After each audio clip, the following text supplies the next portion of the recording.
Welcome back. Let's talk about Sankalpa. Sankalpa means the vow of the heart or a heartfelt desire.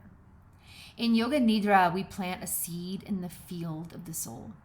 That seed is called Sankalpa. It is a vow that remembers who we already are.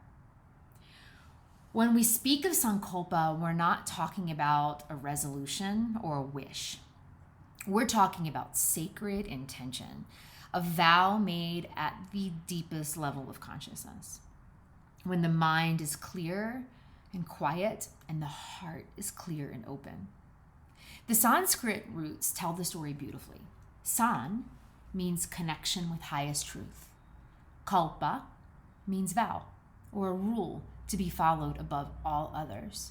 So Sankalpa is a vow to live in alignment with your highest truth. It's not something you create from surface. It is something you remember from soul. Your Sankalpa is already with you. It's like a seed lying dormant beneath the soil of your consciousness. Yoga Nidra creates the conditions for that seed to sprout. Quiet, spacious, receptive awareness. This is why we repeat it at the beginning and towards the end of every practice. At the threshold between waking and sleep, the subconscious is fertile and open. Whatever is planted there grows towards manifestation, not because we force it, but because we're aligned with it. A true Sankalpa always serves your dharma, your reason for being. It arises not from the ego, but from the essence. It may sound simple. I am free. I am love. I am whole. But its power lies in its truth. When you repeat it, you're not trying to make it real. You're remembering it already is.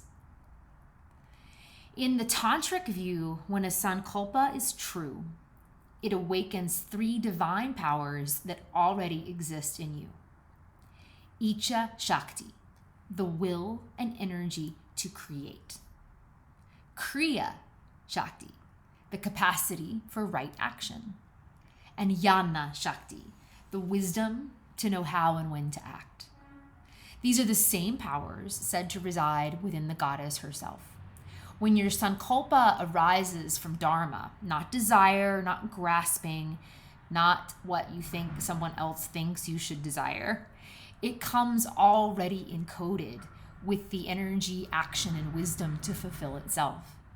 You don't have to force it into being. You simply align with it, again and again through practice.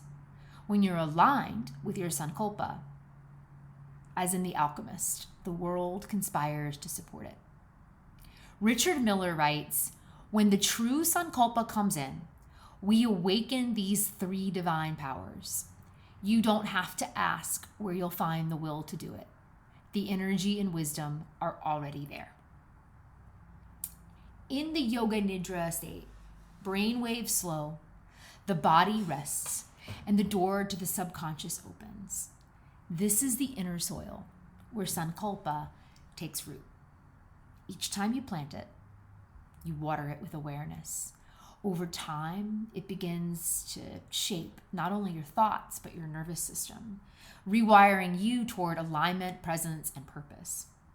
From a subtle body perspective, the sankalpa lives at the intersection of Anandamaya Kosha, the bliss body, and Vijnanamaya Kosha, the wisdom body. It bridges joy and insight, love and clarity. It's the moment when the soul remembers why it chose to incarnate. As facilitators, one of our sacred roles is to help students uncover, not invent, their sankalpa. This means guiding them past performative goals. I will meditate every day, or I will stop being anxious, and into heart-level truth. A few questions you can ask are, you want to invite reflection. You can ask things like, what does your heart most long to remember? Who are you when all striving falls away?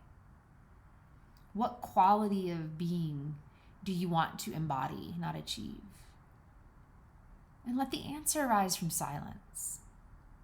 It might come as a phrase, an image, or a knowing, but when it lands, keep it private at first, like a seed still under the soil. You'll know it's true because it feels like home. A sankalpa is not a one-time statement. It's a lifelong relationship.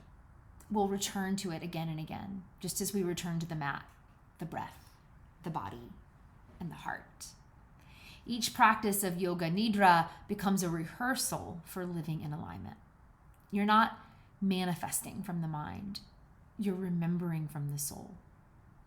That remembrance slowly shapes your words, your choices, and presence until your entire life becomes an expression of your sacred vow. To live your sankalpa is to live your yoga nidra, to awake inside the dream of your life. In my next video, I'll offer a meditation to uncover your sankalpa. And then we'll move into our next session. So far, we've explored the mythic, the philosophical, the practical, the goddess who dreams the world, the maps of consciousness, the lineage that carried them, and the vow, the sankalpa that anchors them in our lives.